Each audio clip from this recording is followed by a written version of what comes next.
Welcome back to another mini vlog. Video చూసిన వాళ్ళందరూ ఎలా ఉన్నారు? బాగున్నారా అండి? సో మీరందరూ ఎలా ఉన్నారు కామెంట్ సెక్షన్లో నాతో షేర్ చేసుకోండి. సో తప్పకుండా ప్రతి ఒక్కరూ హాయ్ అని కామెంట్ చేయండి. సో అలాగే వీడియోకి లైక్ చేయడం మాత్రం మర్చిపోవద్దు. నిన్న సోను పాపను తీసుకురావడానికి అయితే వెళ్ళాను, మణుగూరు వెళ్ళాను. అక్కడ నుంచి అయితే అమ్మ బయారం నుంచి మణుగూరు అమ్మ వచ్చింది సోను పాపను తీసుకొని. ఇంకా మణుగూరు నుంచి మేమైతే తీసుకొని వచ్చేసాము. సోను పాప వచ్చేసరికి నాకు చాలా హ్యాపీగా ఉంది. పిల్లలు లేకపోతే అలవాటైన పిల్లలు ఇంట్లో లేకపోతే అసలు పిచ్చి లేసిపోయింది. నాకైతే ఆ 3 days ఒక నరకంలా అనిపించాయి.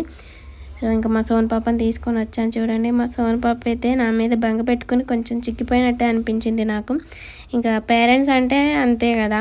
సో వాళ్ళు ఎంత మంచిగా తిన్నా ఎంత మంచిగా ఉన్నా మన దగ్గర లేకపోయి ఎక్కడైనా ఉంటే సో మనకి చిక్కిపోయినట్టే కనిపిస్తూ ఉంటారు.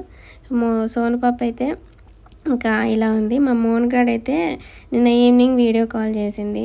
మమ్మీ ఏం చేస్తున్నావు మమ్మీ అని అడుగుతుంది. సో నా ఫొటోస్ మా అక్క ఫోన్లో ఊరిక చూస్తుందంట. నా లిప్స్, నా ఐస్ మొత్తం. రా నాన్న ఇంటికి అని అంటే నేను రాను, ఇక్కడే ఉంటా మమ్మీ అని అంది. సో మేము పార్క్కి వెళ్తున్నాం అని అంటే ఏడ్చింది అనమాట కొద్దిసేపు. సో